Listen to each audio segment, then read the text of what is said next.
Bueno, buenas tardes. Continuamos con el tema número 13 relativo a los procedimientos recursivos en materia tributaria. La clase del día lunes. Completamos el tema del recurso jerárquico. En la clase del día de hoy vamos a revisar el recurso contencioso tributario. El recurso contencioso tributario se encuentra previsto en los artículos 286 y siguientes del Código Orgánico Tributario. Y conforme a este artículo, el contencioso tributario tiene como objeto los actos administrativos de efectos particulares, de contenido tributarios que determinen tributos, apliquen sanciones o afecten de cualquier forma los derechos de los administrados. Entonces, fíjense que de hecho lo expresa eh, el artículo 286, que el contencioso procede contra los mismos actos respecto a los cuales puede interponerse el recurso jerárquico, de manera que la materia es la misma. Cualquier acto de contenido tributario que determine tributos, imponga sanciones o afecte cualquier medida los derechos de los administrados. ¿Cuándo procede el recurso contencioso tributario? Bueno, contra la denegación tácita del recurso jerárquico, es decir, transcurrido los 60 días continuos para que la administración resuelva el recurso jerárquico sin que la administración hubiese dictado respuesta expresa, se entiende que el recurso ha sido negado tácitamente, lo que habilita al contribuyente a interponer el recurso contencioso tributario.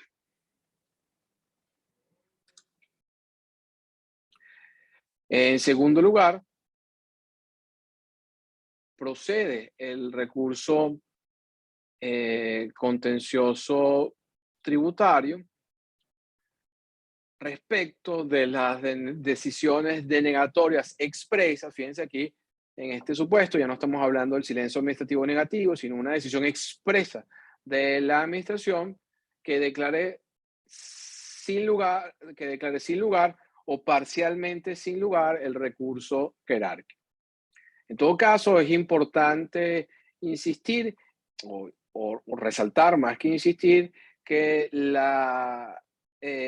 no es condición o presupuesto para el ejercicio del recurso contencioso tributario la interposición previa del recurso jerárquico. Es decir, ya lo vimos cuando examinamos los presupuestos generales de los recursos en materia tributaria, que no hace falta el agotamiento de la vía administrativa. Es decir, que el contribuyente o el afectado con el acto administrativo de que se trate puede, a su libre discreción, interponer el recurso jerárquico o acudir directamente a la sede jurisdiccional e impugnar el acto administrativo mediante la interposición de un recurso contencioso tributario. Igualmente, habíamos conversado cuando hablamos del recurso jerárquico que otra de las posibilidades del contribuyente era interponer el recurso contencioso tributario en forma subsidiaria al recurso jerárquico, con lo cual, en el supuesto de que la administración denegara expresamente el recurso jerárquico o lo declarara sin lugar o parcialmente sin lugar, o bien en caso del silencio administrativo, la administración estaba obligada a remitir las actuaciones al Tribunal Contencioso Tributario para que conociera de esta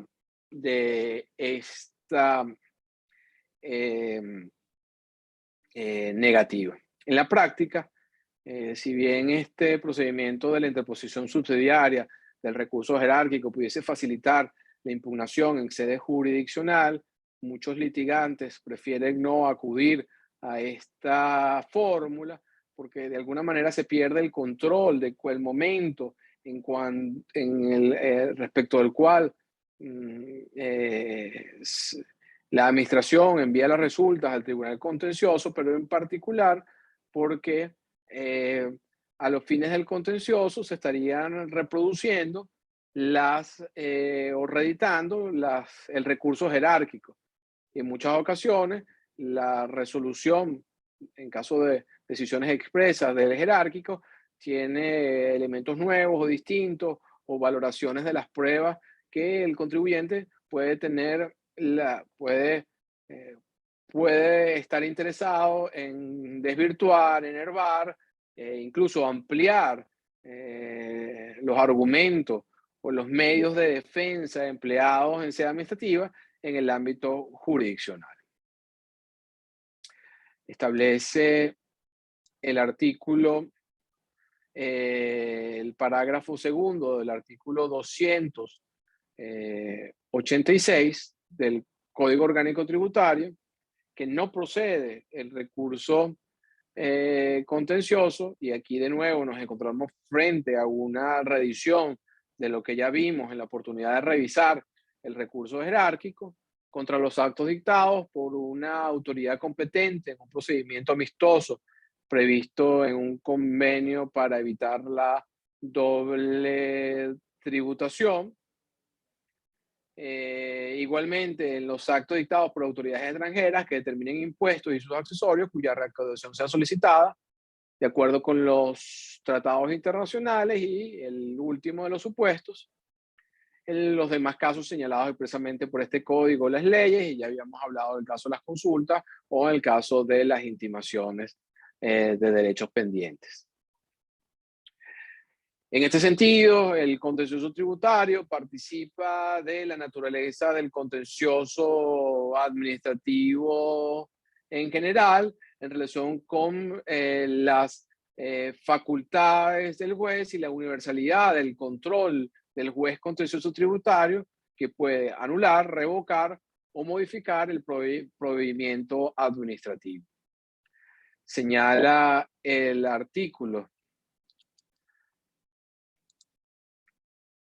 287 del Código Orgánico Tributario, la fórmula o el modo de interposición del recurso contencioso, que debe ser, según el cual establece este artículo 287, que debe ser mediante escrito razonado, debe cumplir con los requisitos de forma y fondo previstos en el artículo 340 del Código de Procedimiento Civil, que debe acompañarse necesariamente del acto administrativo impugnado, salvo, obviamente, como creo que resultará evidente para ustedes, en el caso que haya operado el silencio administrativo negativo.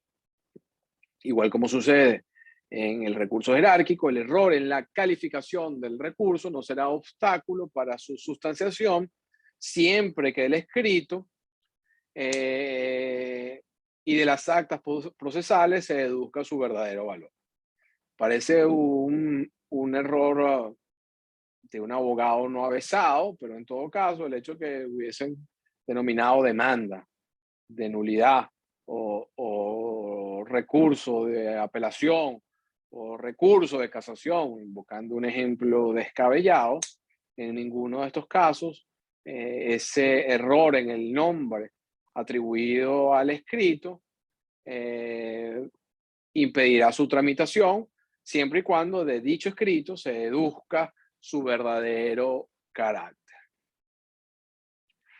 En cuanto al órgano receptor del tributo, el artículo 289 establece que el recurso podrá interponerse directamente en el tribunal competente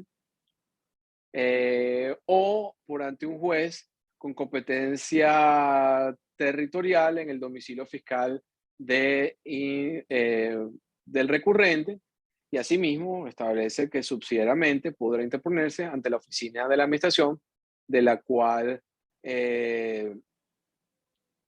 emanó el acto. Este artículo 289 que dice que deberá interponerse directamente ante el tribunal competente o ante un juez con competencia territorial en el domicilio fiscal del contribuyente, particularmente esta segunda parte del artículo 289 que alude a un juez con competencia territorial.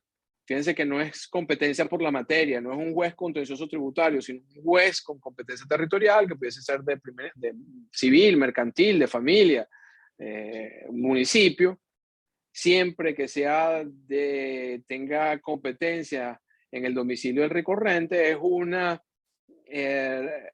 reminiscencia, es una alusión hoy en día inútil del régimen que existía previo a la organización actual de los tribunales contenciosos tributarios. Hoy la República está dividida en distintas zonas o regiones territoriales en cuyo ámbito espacial se le atribuye competencia a un determinado juez contencioso tributario. Así tenemos la región capital, la región central, la región zuliana, la región de los Andes, la región de Guayana y la región oriental. Todas estas regiones tienen jueces con competencia en la materia tributaria que van a resolver los asuntos vinculados a contribuyentes que tengan su domicilio en estas regiones o administraciones tributarias que estén localizadas en estas regiones.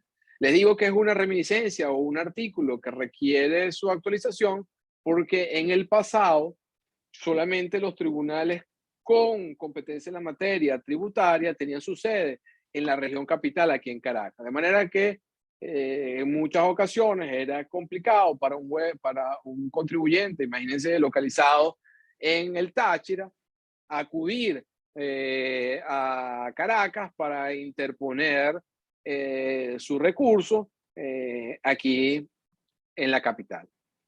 Precisamente atendiendo a estas dificultades, este artículo 289 del Código Orgánico Tributario, no reformado y no actualizado, dice, bueno, en ese caso, ese contribuyente de la región de los Andes no tiene que trasladarse a Caracas, si puede interponer recursos o bien ante la administración tributaria que se trate o bien ante un juez, digamos, un juez del municipio del Táchira, de San Cristóbal, con la obligación de estos funcionarios, ya sea el juez de municipio o la administración tributaria, de remitir el recurso a la ciudad de Caracas para que sea conocido por el juez con competencia en la materia, que es la materia contencioso tributario. Este régimen actualmente no aplica, porque como les decía, hay una distribución por regiones. Esta distribución territorial tiene uno o varios jueces contenciosos tributarios que entonces conocerían la materia por la región de que se trate.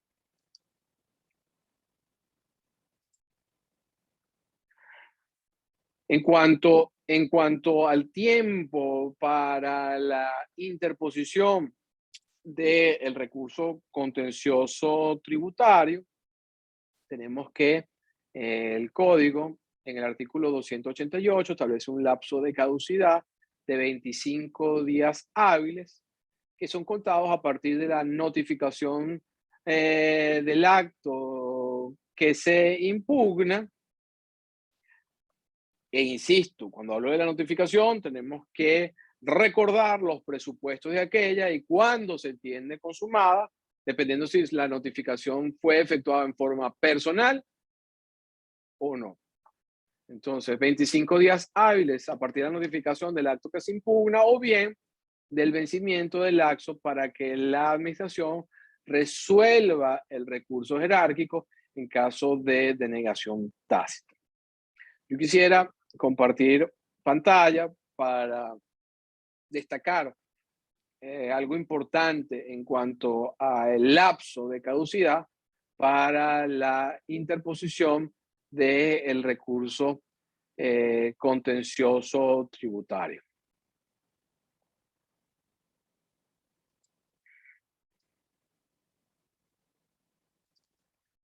Fíjense ustedes que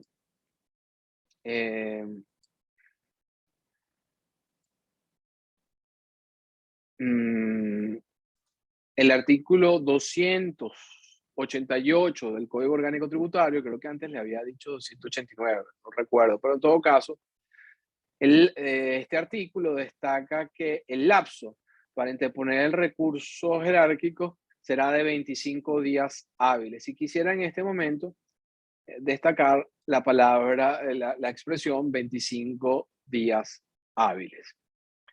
Si nosotros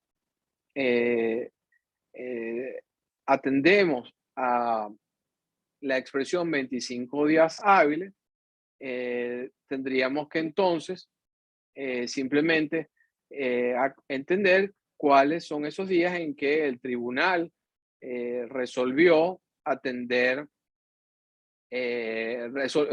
los 25 días hábiles conforme al régimen que establece el artículo 10, que dice que los plazos se contarán por días hábiles, hábiles. Se entiende aquellos, obviamente, en que no hayan sido declarados feriados. Fíjense que por argumento, en sentido negativo, el parágrafo único del artículo 10 del Código Orgánico Tributario considera inhábiles los días declarados feriados conforme a las disposiciones legales, aquellos en los cuales la respectiva oficina administrativa no se hubiera estado abierta al público, entre otras circunstancias. Bueno, claramente los días hábiles son distintos a los días de despacho. Como ustedes conocen, los días de despacho son aquellos en los cuales la administración o el tribunal resuelve no dar atención al público. Pero ese día es un día igual a cualquier otro, hay actividades docentes, administrativas, de trabajo, o sea, no es 24 de diciembre, no es 25 de diciembre, 1 de enero, Semana Santa.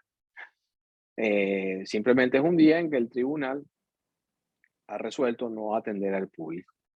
Día de despacho es distinto a días hábiles. Fíjense que el Código Orgánico Tributario se refiere a 25 días hábiles.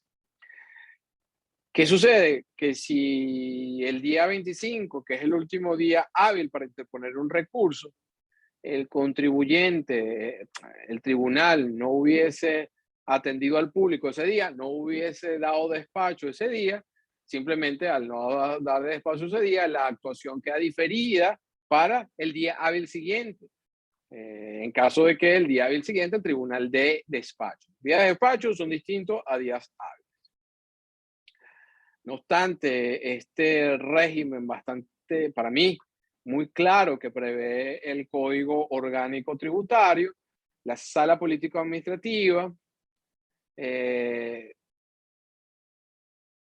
interpretó este artículo en lo que llamó una interpretación correctiva y señaló que los días para la interposición del recurso contencioso tributario serían días en los cuales el tribunal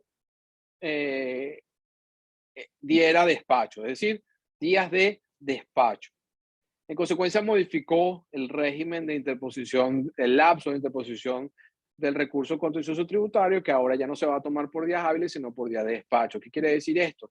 Que los días en que no haya despacho se van a acumular y a los fines del cómputo de los 25 días hábiles, de los 25 días que se tienen para interponer el recurso. De manera que en términos de efectivo, el lapso para interposición del recurso contencioso tributario puede ser mucho mayor que los 25 días hábiles que establece el Código Orgánico Tributario. Porque, por ejemplo, si el tribunal, hoy en día, que es el tribunal distribuidor o la unidad receptora de documentos, como entidad receptora de los escritos y los recursos, por ejemplo, no atender al público durante 10 días, esos 10 días de despacho, se habría que adicionárselos a los 25 días originales, de manera que el lapso efectivo para la interposición ya no son 25 días, sino son 35, que es muy distinto al régimen previsto en el Código Orgánico Tributario. ¿Y qué es lo cuestionable de este régimen? Lo cuestionable no es que se le dé más o menos tiempo al contribuyente para interponer el recurso contencioso tributario. Lo criticable no es el hecho de que se consideren los días de despacho como los que verdaderamente deben contarse a los fines del cómputo de este lapso de caducidad.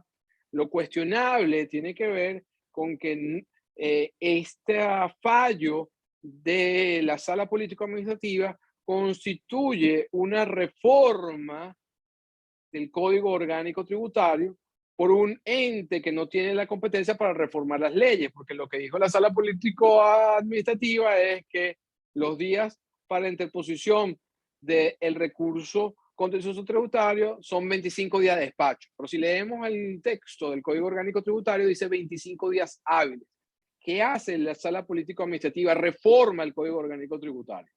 ¿Puede el Tribunal Supremo de Justicia reformar algún instrumento de carácter legal? Y la respuesta es categórica. Entonces, no creo que ni siquiera sea necesario estudiar derecho para saber que la sala puede anular una norma, puede interpretar constitucionalmente una norma, pero no podría reformar el texto de una ley, independientemente que le demos este nombre rimbombante como interpretación correctiva. No hay tal cosa como interpretación correctiva del Código Orgánico tributario. Pero en todo caso, la interpretación vigente en la actualidad es que el lapso para la interposición del recurso contencioso tributario es de 25 días de despacho. Como les había comentado a propósito del recurso jerárquico, la interposición equivalente a lo que sucede con el jerárquico, la interposición del recurso contencioso tributario no suspende los efectos del acto administrativo impugnado, lo que en términos prácticos se traduce en que la administración pudiese exigir coactivamente el pago de las cantidades determinadas, incluso pendiente la decisión del recurso contencioso tributario. Esta no suspensión se incorporó en el año 2001 y abandonó una vieja tradición existente desde la promulgación del primer Código Orgánico Tributario, según la cual la interposición del recurso contencioso tributario se suspendía ope legis o de pleno derecho los efectos del acto impugnado. De nuevo, está, así como lo referimos en su oportunidad, cuando vimos la norma equivalente en materia del recurso jerárquico, se critica la posibilidad de que la administración pueda ejecutar un acto de determinación tributaria pendiente la decisión sobre la nulidad del acto administrativo, porque se estarían afectando los derechos de propiedad y presunción de inocencia, y de alguna manera habría una afectación a la garantía del derecho a la defensa y a la tutela judicial efectiva, en la medida que yo puedo ser obligado a pagar un tributo que resulte inconstitucional o ilegal, independientemente que sea objeto de una demanda de nulidad.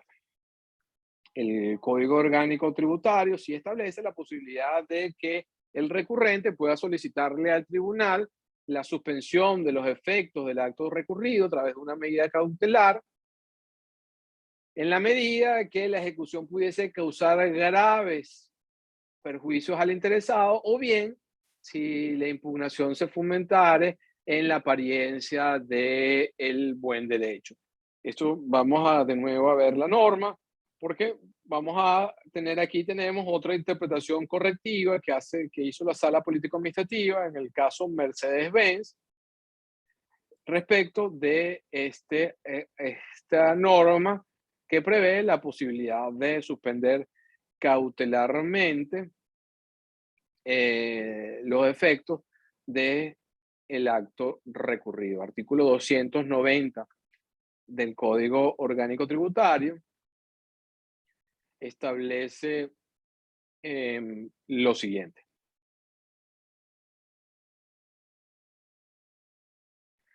La interposición de recurso no suspende los efectos del acto impugnado, ya lo habíamos afirmado previamente. Sin embargo, a instancia de la parte, el tribunal podrá suspender parcial o totalmente los efectos del acto recurrido en el caso de que su ejecución pudiese causar graves perjuicios al interesado, el primer presupuesto de la protección cautelar, el peligro de ejecución o de daño, o, quisiera aquí resaltar esta o, eh, eh, o si la impugnación se efectuare en la apariencia de buen derecho. Es decir, que conforme a la redacción de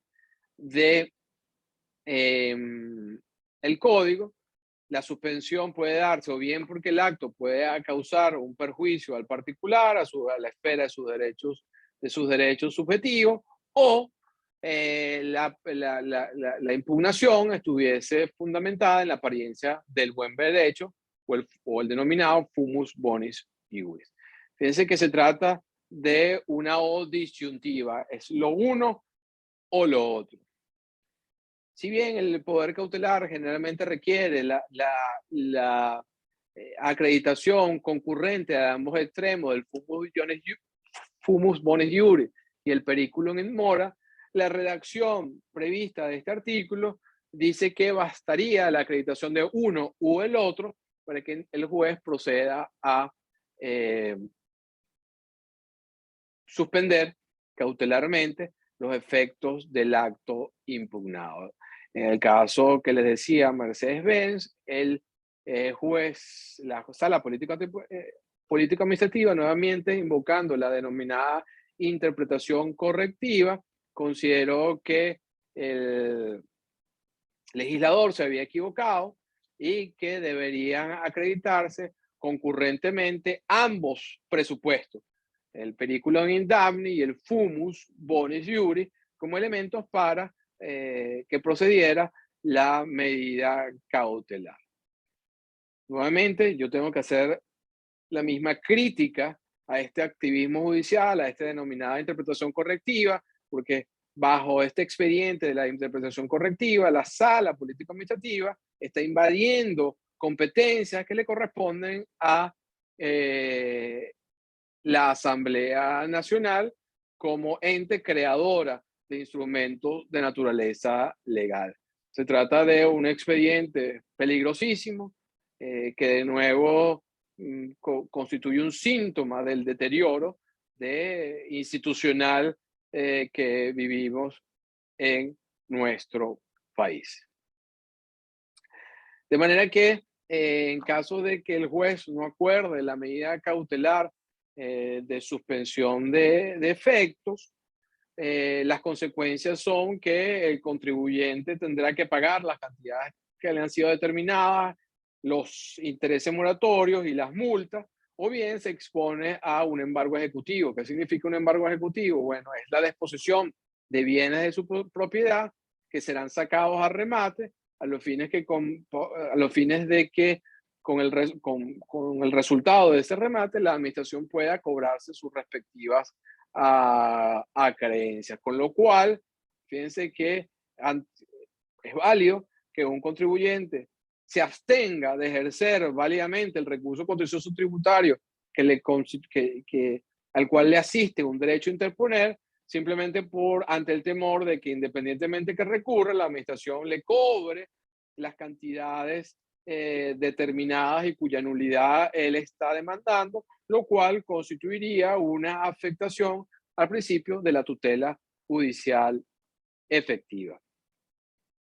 De manera que esta posición, si bien no es equivalente al denominado solve et repete, que hablamos al cual nos referimos cuando hablamos del recurso jerárquico, que es pagar para recurrir, en términos prácticos tiene un efecto equivalente, porque la administración pudiese en cualquier momento embargar ejecutivamente bienes del contribuyente para cobrarse las cantidades que le son demandadas. En cuanto a los presupuestos para la interposición del recurso, tenemos que, en cuanto a la legitimación, el sujeto debe ostentar igualmente un interés legítimo que se asocia con vínculos previos. Me hicieron una investigación fiscal en materia del impuesto sobre la renta, me levantaron un reparo, lo cual sirve para decir que no está legitimado aquel tercero o aquel simple interesado. No es necesario el agotamiento de la vía administrativa y ustedes dirán, bueno, ¿cuál es entonces el propósito del recurso jerárquico? Bueno, la idea es que una administración tributaria exhaustiva, exigente, donde su objetivo no sea la recaudación por la recaudación en sí misma, pudiese revisar su actuación determinativa y concluir que está errada o que está parcialmente errada, con lo cual evitaría que la discusión se trasladara a la sede jurisdiccional, se invirtieran recursos, tiempo, tanto de la administración como del recurrente, para luego se decretase la nulidad total o parcial del acto recurrido. La idea es que esa instancia administrativa se constituyera como una instancia revisora, una suerte de acercamiento entre las partes para evitar acudir a la vía jurisdiccional. Sin embargo, en la práctica, las administraciones tienden a confirmar en el recurso jerárquico las actuaciones efectuadas en los procedimientos de determinación tributaria. Pero en todo caso, insistimos, no es un condicionamiento o un presupuesto procesal la interposición previa del recurso jerárquico. Bueno, en la clase de la semana que viene vamos a concluir el tema del recurso contencioso tributario y vamos a referirnos al amparo tributario. De nuevo, gracias Roberto por acompañarme en solitario en esta clase. Profe. Nos vemos la semana que viene. Profe, una pregunta. ¿Usted no tiene fecha para el examen? Es que no tengo ni siquiera, no estoy muy claro cuándo se terminan las clases. No entiendo mucho el calendario de la escuela. ¿Tú sabes cuándo se terminan las clases? Voy a cerrar aquí la grabación.